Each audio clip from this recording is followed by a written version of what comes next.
संध्या मंत्रों के अंतर्गत उपस्थान मंत्रों में कल हमने पहले मंत्र के ऊपर विचार किया था। उस मंत्र में देवम देवत्रा ये दो पद आए थे और इनका अर्थ किया है कि परमेश्वर देवों में देव है। देवत्रा ये सप्तमी विभक्ति, देवों में देव है अर्थात प्रकाशकों में प्रकाशक है। जैसे लोक के अंदर प्रयोग होता है कि वो बलवानों में बलवान है, बुद्धिमानों में बुद्धिमान है, तो वहाँ पर क्या अर्थ किया जाता है कि बलवानों में सबसे अधिक बलवान है, बुद्धिमानों में सबसे अधिक बुद्धिमान है। इसी प्रकार से परमेश्वर देवों में देव है, प्रकाशकों में सबसे बड़ा प्रकाशक है। इसको इस रूप में समझ सकते हैं, देव चेतन भी हैं, जड़ भी हैं। सूर्य, अग्नि, विद्युत, इंद्रियां ये अपने अपने विषयों को प्रकाशित करती हैं, ये प्रकाशक हैं। और इनके अंदर जो प्रकाशन का सामर्थ्य है वो परमेश्वर ने रखा है, परमेश्वर ने उत्पन्न किया है। इसी प्रकार से चेतन देव विद्वान हैं, वो भी विद्याओं का प्रकाश करते हैं। तो विद्वानों के अंदर विद्या भी परमेश्वर ने दी है, तभी वो विद्याओं का प्रकाश कर पा रहे हैं। तो इस दृष्टि से परमेश्वर प्रकाशकों का प्रकाशक या देवों का देव है, अर्थात जितने भी देव हैं, दिव्य गुण वाले पदार्थ हैं, उनके अंदर जो जो दिव्य गुण हैं वो परमेश्वर ने स्थापित किए हैं, उनकी रचना परमेश्वर ने की है। आज हम दूसरा मंत्र लेते हैं उपस्थान का। मंत्र बोलेंगे ओम उदुत्यं जात वेदसं देवं वहन्ति केतवः दृशे विश्वाय सूर्यम्। इस मंत्र में एक तो प्रार्थना की गई है, दूसरी स्तुति की गई है। प्रार्थना क्या है? दृशे विश्वाय सूर्यम। उपासक कह रहे हैं कि हम संपूर्ण विद्याओं की प्राप्ति के लिए आपकी उपासना करते हैं, आप हमें विद्याओं की प्राप्ति कराइए। अब इस मंत्र को ब्रह्मचारी भी बोलेंगे, गृहस्थी भी बोलेंगे, वानप्रस्थी भी बोलेंगे और सन्यासी भी बोलेंगे। ब्रह्मचारियों को भी विद्या चाहिए। किस विषय में विद्या चाहिए? एक तो भौतिक विद्याएं वो सीख रहे हैं, आध्यात्मिक विद्याएं सीख रहे हैं, पढ़ रहे हैं, अभ्यास कर रहे हैं, और आध्यात्मिक विद्याओं के अंतर्गत ही अच्छे अच्छे गुण कर्म स्वभावों से संबंधित विद्या, उनको कैसे धारण करें, उनको कैसे स्थिर करें। तो ये सारी विद्याओं की प्राप्ति के लिए ब्रह्मचर्य आश्रम में रहते हुए, गुरुकुल में रहते हुए पुरुषार्थ कर रहे हैं और ईश्वर की आज्ञा का पालन भी कर रहे हैं। व्यवहार के अंदर यम नियम आदि योगाभ्यास कर रहे हैं और उनके जो जो कर्तव्य हैं आचार्य का प्रिय आचरण जो कि वेद विहित हैं उनको कर रहे हैं। तो अब उनको करते हुए वो संध्या के समय ईश्वर के सम्मुख उपस्थित होकर प्रार्थना करते हैं कि हे परमेश्वर, हम अच्छे अच्छे गुणों को धारण करने का प्रयास कर रहे हैं, लौकिक आध्यात्मिक विद्याओं को प्राप्त करने का प्रयास कर रहे हैं। आप हमें अंतर्यामी रूप से ज्ञान विज्ञान दीजिए कि ये विद्याएं हमें प्राप्त हो जाए। गृहस्थी क्या भावना बनाएंगे, वो भी अर्थ तो यही करेंगे, संपूर्ण विद्याओं की प्राप्ति के लिए हम आपकी उपासना करते हैं, आप हमें विद्या दीजिए। तो गृहस्थियों की विद्या क्या होगी? जो गृहस्थी में है उन्होंने तो ब्रह्मचर्य काल में गुण कर्म स्वभाव धारण किए हुए हैं, लौकिक आध्यात्मिक विद्याएं प्राप्त की हैं।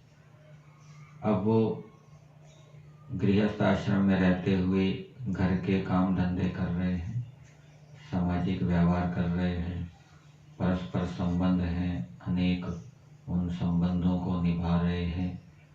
तो वो संबंध व्यवहार ठीक प्रकार से रहे, हिंसा से युक्त ना हो, न्याय युक्त हो, उचित व्यवहार हो सबके साथ, परिवार वालों के साथ भी, संबंधियों के साथ भी, समाज के साथ भी, राष्ट्र के साथ भी। तो उस उचित व्यवहार की विद्या हमें दीजिए, क्योंकि सारी बातें शास्त्रों में नहीं लिखी होती, बहुत से व्यवहार ऊहा से विचारने पड़ते हैं और वहाँ पर ईश्वर की सहायता भी रहती है। तो इस रूप में गृहस्थी प्रार्थना करेंगे कि बच्चों के साथ हम कैसा व्यवहार करें। पति है तो वो कहेगा पत्नी के साथ उचित व्यवहार कैसा हो, पत्नी है तो वो कहेगी पति के साथ कैसा व्यवहार हो, सास ससुर है उनके साथ हमारा उचित व्यवहार कैसा हो, पड़ोसी के साथ कैसा व्यवहार हो। अलग अलग परिस्थितियाँ होती हैं और अलग अलग परिस्थितियों में, विशेष परिस्थितियों में विशेष व्यवहार भी करने पड़ते हैं। और वो शास्त्रों के आधार पे, जो उन्होंने शास्त्रों का अध्ययन किया है उसके आधार पे चिंतन मनन करके निष्कर्ष निकाला जाता है कि कौन सा व्यवहार उचित है, और उसमें ईश्वर की भी सहायता रहती है। तो इस रूप में वो प्रार्थना करेंगे। वानप्रस्थी हैं, वो भी इस मंत्र का पाठ करेंगे, अर्थ करेंगे और क्या प्रार्थना करेंगे। वो वानप्रस्थियों को कौन सी विद्या चाहिए? संपूर्ण विद्याओं की प्राप्ति के लिए हम आपकी उपासना करते हैं, अर्थात जितनी भी विद्याएं वैराग्य की प्राप्ति के लिए आवश्यक है, जिससे कि हमें सांसारिक पदार्थों से वैराग्य हो जाए, उन विद्याओं की आप हमें प्राप्ति कराइए। वैराग्य जड़ पदार्थों से भी होता है, वैराग्य चेतनों से भी होता है। जड़ पदार्थों से वैराग्य का मतलब क्या है कि जड़ पदार्थ अनित्य हैं, जड़ पदार्थों में सुख तो मिलता है, दुख भी साथ साथ मिलता है। जड़ पदार्थों के साथ संबंध हमेशा नहीं रहता। और चेतनों के विषय में भी, चेतन अल्पज्य हैं, अल्प सामर्थ्य वाले हैं, वो हर समय हमारी सभी कामनाओं को पूरा नहीं कर सकते, उनका सामर्थ्य सीमित है। इस रूप में वो जितने भी जड़ चेतन पदार्थ हैं उनसे वैराग्य उत्पन्न करने का प्रयास कर रहे हैं। तो ईश्वर से प्रार्थना करेंगे कि आप हमें विद्या दीजिए, जिससे कि जड़ पदार्थों से भी वैराग्य हो जाए और चेतनों से भी वैराग्य हो जाए। चेतनों में कुछ घनिष्ठ होते हैं, कुछ दूर के होते हैं संबंधी, किसी में अधिक आसक्ति होती है, किसी में कम आसक्ति होती है। इसी प्रकार से जड़ पदार्थों में भी ऐसा है, किसी जड़ पदार्थ में अधिक आसक्ति होती है, किसी में कम होती है।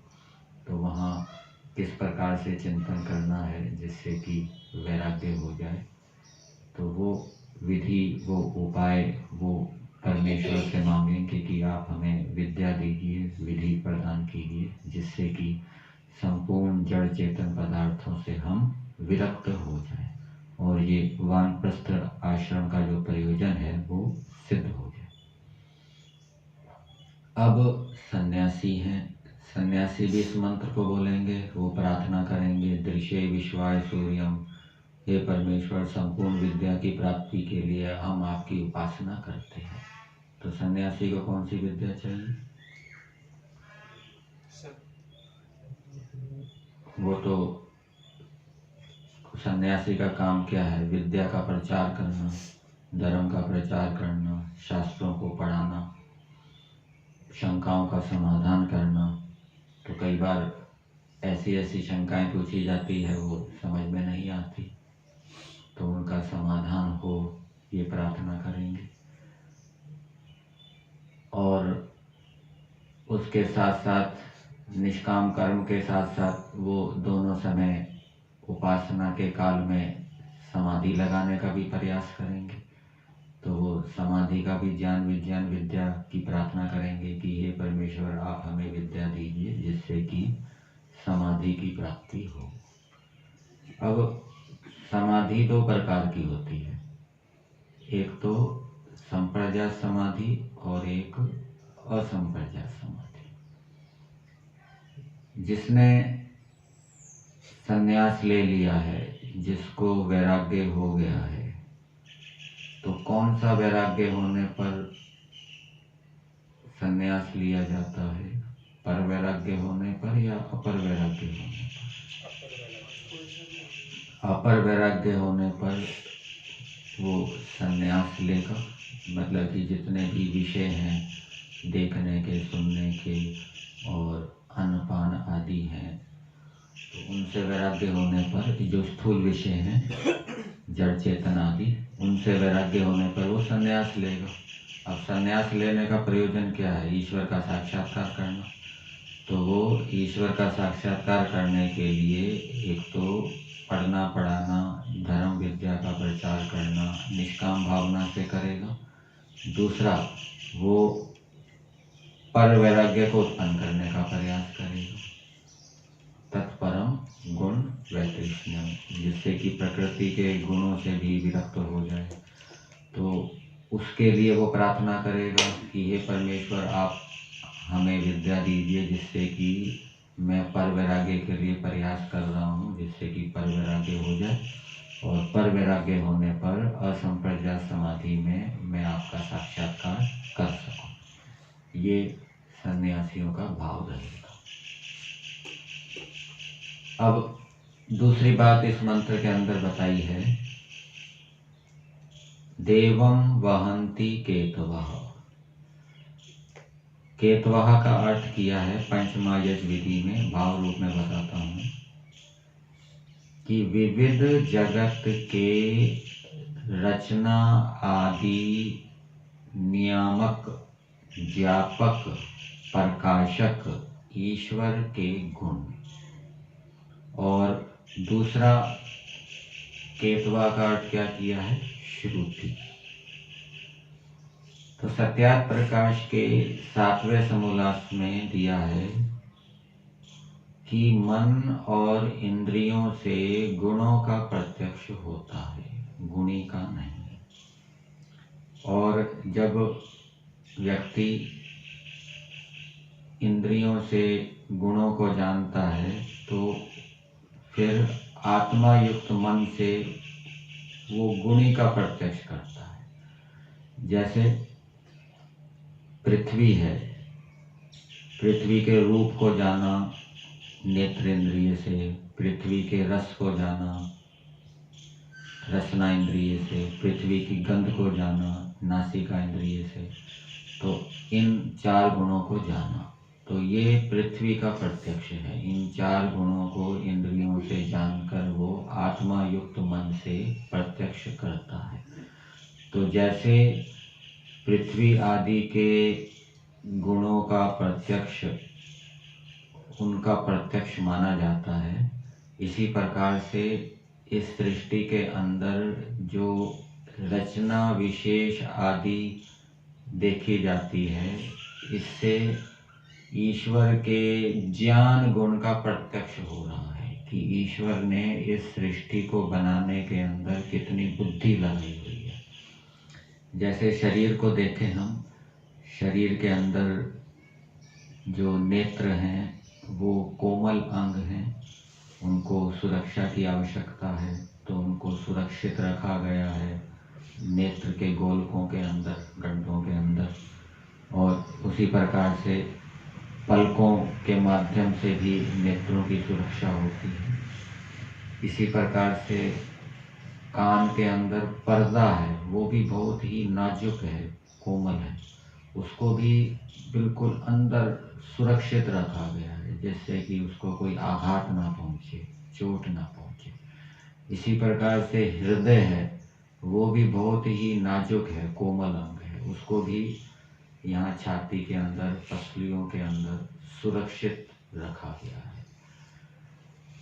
इसी प्रकार से शरीर के ऊपर सिर से लेकर पैर तक त्वचा का आवरण रखा गया है, क्योंकि वातावरण में सब जगह जीवाणु कीटाणु भरे पड़े हैं, और ये जो त्वचा का आवरण है ये जीवाणु कीटाणुओं से प्राणियों की रक्षा करता है। तो ये शरीर के निर्माण में कितनी बुद्धि लगी हुई है। हाथों में जोड़ है, पैरों में जोड़ है, उंगलियों में जोड़ है। यदि हाथों में जोड़ ना होते तो हम हाथ को मोड़ते कैसे, भोजन को खाते कैसे, काम कैसे करते, कोई वस्तु कैसे उठाते। उंगलियों में यदि जोड़ ना होता, उंगलियां बिल्कुल सीधी होती, तो फिर उससे लिखते कैसे या और काम कैसे करते। पैरों में यदि जोड़ ना होता तो बैठते कैसे। तो ये बुद्धिपूर्वक रचना है।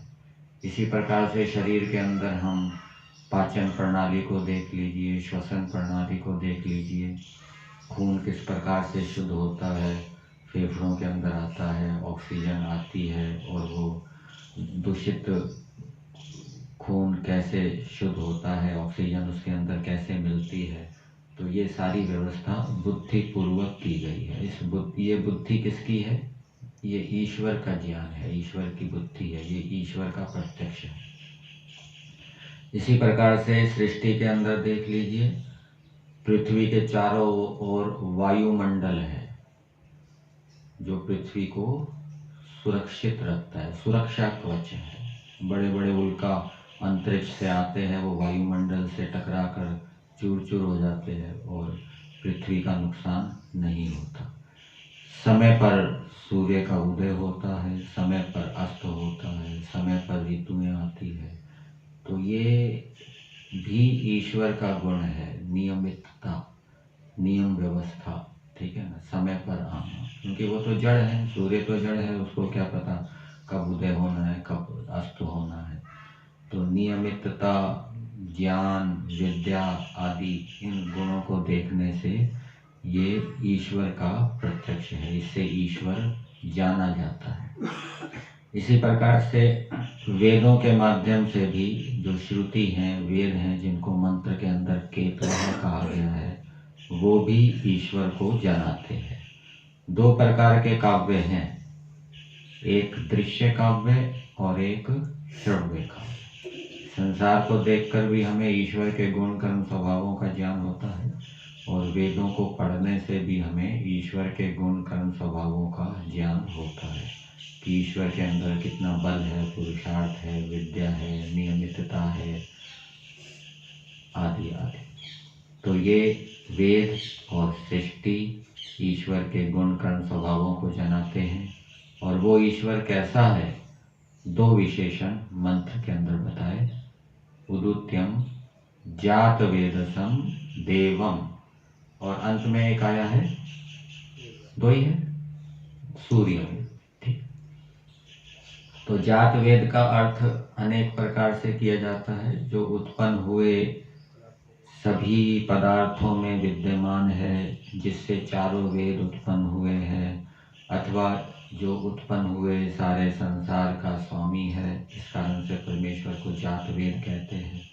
और देव का अर्थ किया है प्रकाशकों का प्रकाशक, अर्थात जो सूर्य, इंद्रियां आदि हैं अपने अपने विषयों को प्रकाशित करते हैं, इनको बनाने वाला भी परमेश्वर है। और सूर्यम जड़ और चेतन जगत का जो आत्मा है, ऐसे परमेश्वर को वेद और सृष्टि जनाते हैं, उसके गुण कर्म स्वभावों को जनाते हैं। ये एक बात बताई। और फिर दूसरी बात क्या बताई? तो ऐसे ईश्वर की हम उपासना करते हैं विश्व विद्याओं की प्राप्ति के लिए। यहीं तक।